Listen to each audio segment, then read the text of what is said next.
Hoy en día, hay canciones que ya no se esfuerzan en disfrazar nada. Nombres, marcas, cifras, hasta detalles que antes solo se decían en voz baja. Ahora suenan a todo volumen en conciertos multitudinarios. Y aunque muchos creen que esto es solo parte del personaje, la verdad es que hay algo más profundo detrás del auge de estos nuevos corridos. Detrás de este fenómeno hay dos figuras que pocos conocen a fondo. Uno muy visible, rodeado de cámaras, artistas y lujos. El otro más discreto, pero con contactos que lo llevaban a mover piezas donde pocos podían. Dos empresarios que parecían tenerlo todo. Dinero, poder, influencia y una historia que no cuadraba del todo. Porque no era normal que dos personajes del mundo de la música tuvieran acceso a tanto. No solo fama o reconocimiento, sino otro tipo de acceso. Lugares, personas, cantidades de dinero que parecían no tener fin. Algunos dicen que fueron ellos quienes impulsaron esta nueva ola de música, sin filtros que la llevaron a otro nivel. Que cuando un artista se negaba a cantar lo que ellos pedían, las cosas se complicaban. Que cuando alguien aceptaba el dinero, llegaba como por arte de magia. Exageraciones, chismes, tal vez, pero lo que pasó después no se puede explicar ni negar tan fácil.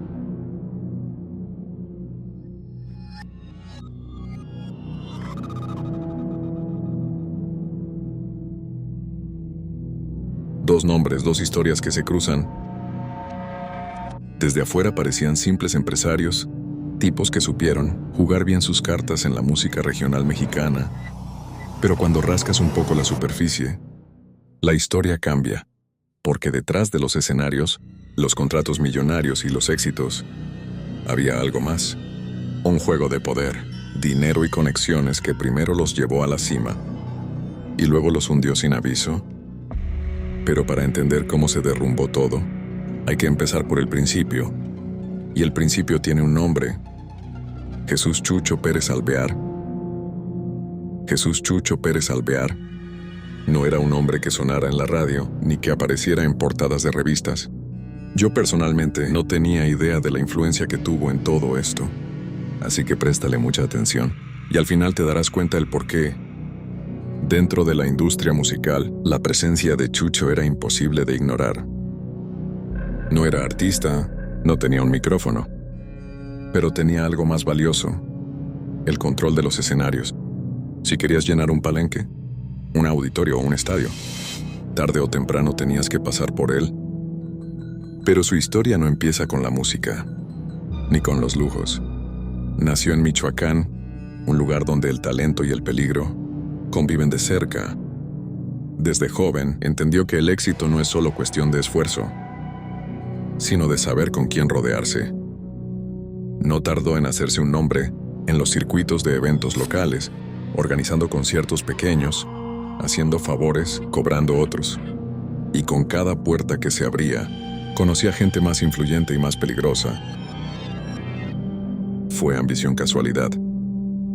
¿O simplemente en ciertos círculos decir no no es una opción?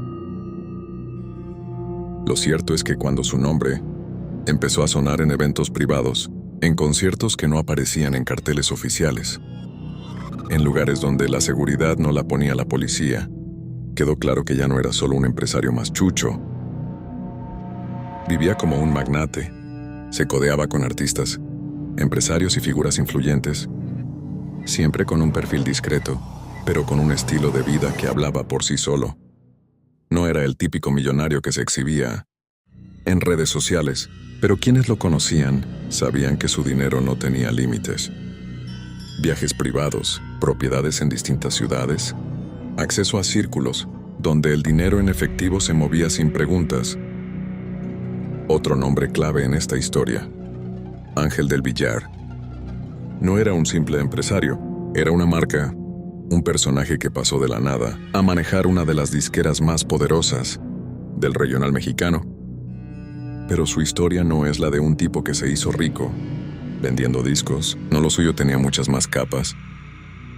Nació en Zacatecas, pero creció en California, en un ambiente donde el éxito No se trata solo de talento, sino de con quién te juntas, a quién le debes favores y que también juegas tus cartas.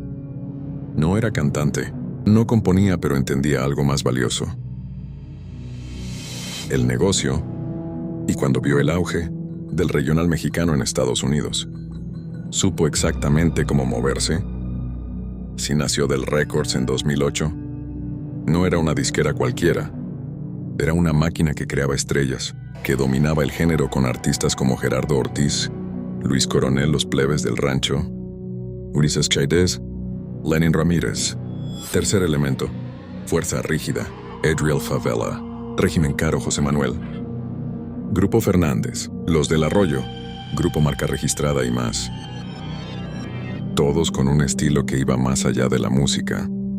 Contaban historias de dinero, de poder, de quienes realmente mueven los hilos. Pero aquí es donde la cosa se pone interesante. Porque en el regional mexicano, los corridos no son solo canciones, son mensajes. Y los artistas de Del Records no solo hablaban de lujos y excesos, también de figuras de respeto. No era raro escuchar corridos dedicados a personajes del bajo mundo. Pero lo llamativo es que Ángel del Villar comenzó a aparecer en esas letras, y no como un simple empresario, sino como alguien de peso. El Del, por ejemplo, más que una canción, parecía un homenaje a alguien con poder real. Pero ¿por qué simple interés a esta cultura? ¿O había algo más? Pero mientras tanto su vida reflejaba esa imagen. Mansiones, autos de lujo, eventos exclusivos, amistades con figuras muy influyentes, romances con celebridades como Chiquis. Rivera no se escondía. Al contrario, su éxito era visible. Pero cuando alguien asciende tan rápido y mueve tanto dinero, siempre hay preguntas. Del Records generaba millones. Sí, conciertos, contratos, patrocinios. Pero cuando la música se mezcla con ciertos círculos, el dinero deja de ser solo dinero.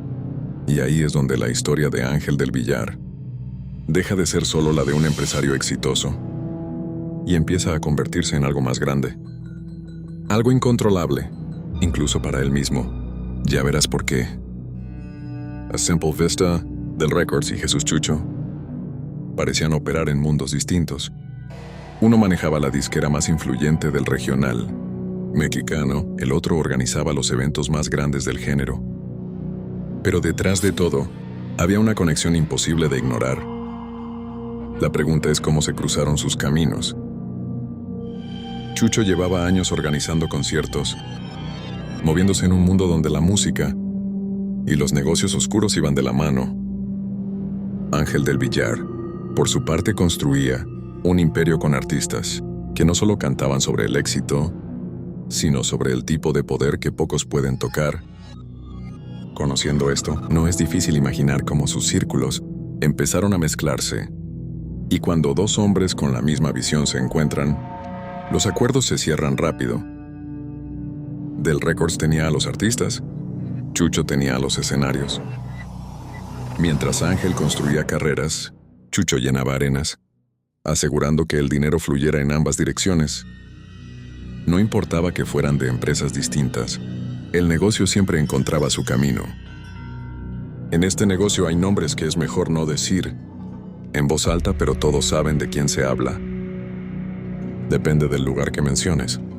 En este caso, Guadalajara, un grupo con muchísimo dinero, muchísimo poder y cero paciencia para los que se interponen en su camino. No solo dominan territorios, también tienen influencia en donde menos te lo esperarías. Como en la música, y para Chucho y Ángel, los reyes en las sombras del regional mexicano, era cuestión de tiempo para que se tuvieran que ver involucrados de una u otra forma. No es ningún secreto que algunos artistas han cantado para gente que no aparece en Forbes, pero que maneja fortunas impensables. El pago, maletas llenas de efectivo, conciertos privados, donde los únicos aplausos vienen de figuras que nadie se atreve a mirar demasiado. Algunos lo hicieron por miedo, otros porque el dinero y la protección eran demasiado atractivos como para decir que no. Los eventos de Chucho Pérez tampoco eran ajenos a esto. En más de una ocasión, las autoridades detectaron que, en sus conciertos, había asistentes que no estaban ahí solo por la música. Eran clientes especiales, y esa conexión no surgió de la nada.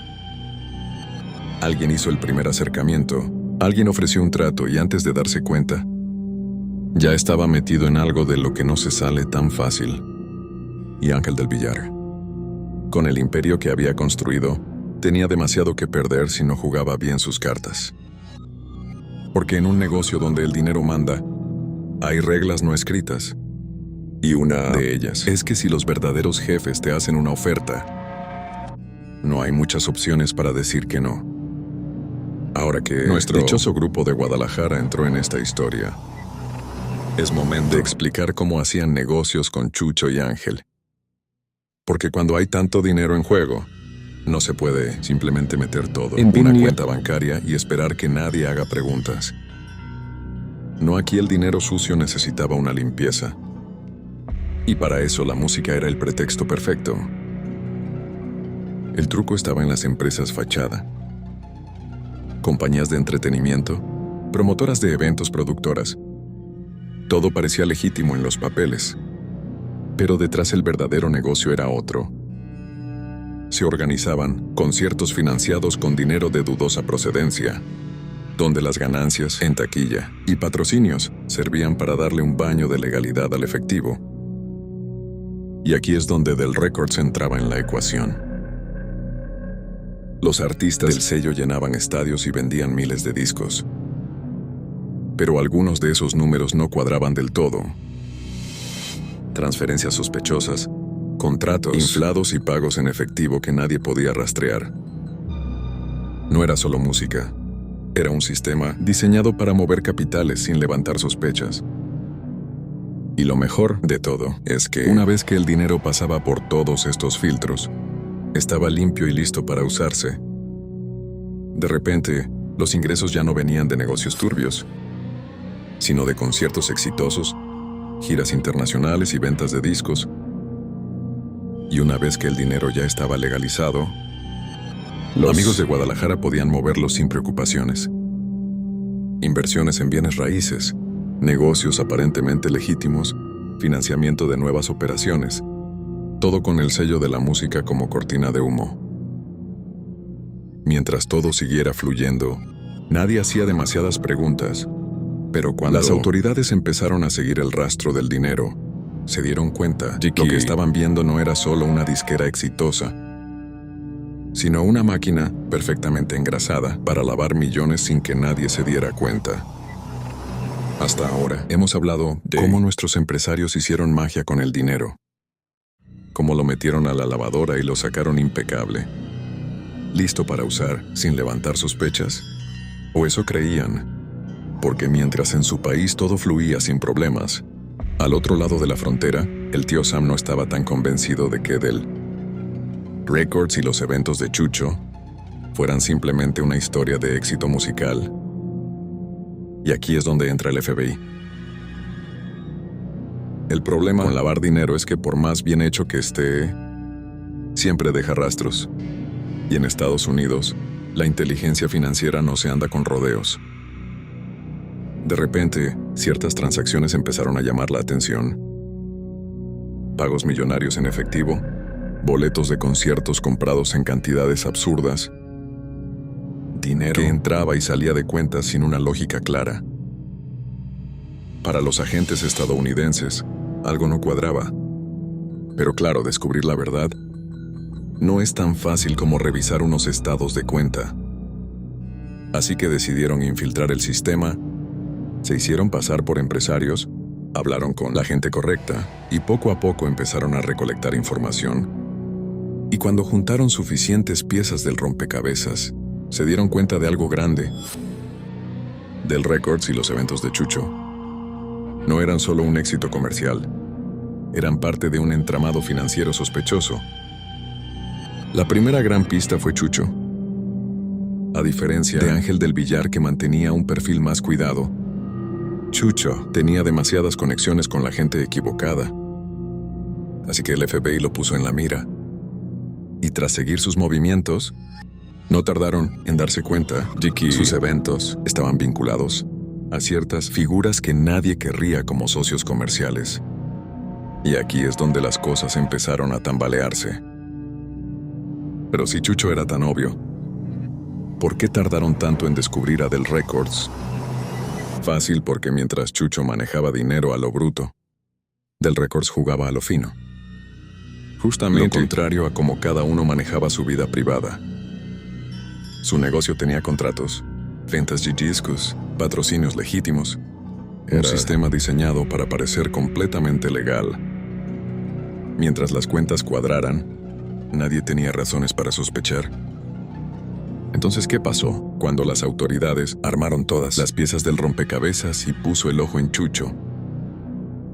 Bueno, aquí es donde la historia da un giro de esos que parecen sacados de una película. Con toda la evidencia en la mesa, Chucho no podía seguir operando como si nada. Estados Unidos ya tenía suficientes razones para llamarlo a cuentas. Y cuando eso pasa, tienes dos opciones. O te presentas voluntariamente, o un día te despiertas con la ley tocando la puerta. No sabemos exactamente cómo fue, pero lo cierto es que Chucho terminó en la mira de la justicia estadounidense y tuvo que responder ante ellos.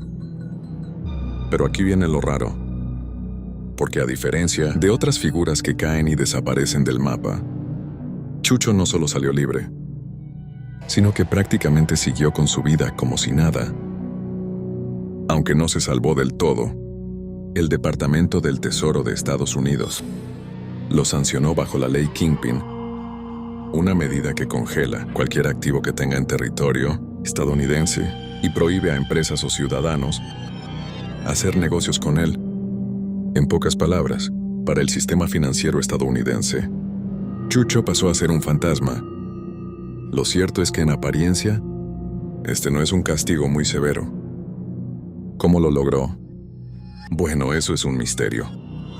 Algunos dicen que llegó a un acuerdo, otros que sus conexiones lo ayudaron a salir del embrollo. Lo cierto es que, tras su cita con el tío Sam, Chucho volvió a México y siguió haciendo lo suyo, sin muchos problemas, y lo más sorprendente es que en lugar de bajar el perfil o desaparecer un rato, el hombre siguió en el negocio como si nada hubiera pasado. Los eventos continuaron, el dinero siguió fluyendo, y sus conexiones con Del Records y otros empresarios de la industria musical se mantuvieron intactas. En pocas palabras, era como si su pequeña aventura con la justicia nunca hubiera ocurrido ahora, porque nadie en su país parecía notar lo que estaba pasando. Bueno, ahí es donde entra la magia de las conexiones. Mientras en Estados Unidos, la justicia financiera sigue cada centavo, en su país las cosas pueden ser más flexibles. Mientras no hiciera demasiado ruido, Chucho podía seguir operando, sin que las alarmas se encendieran de inmediato.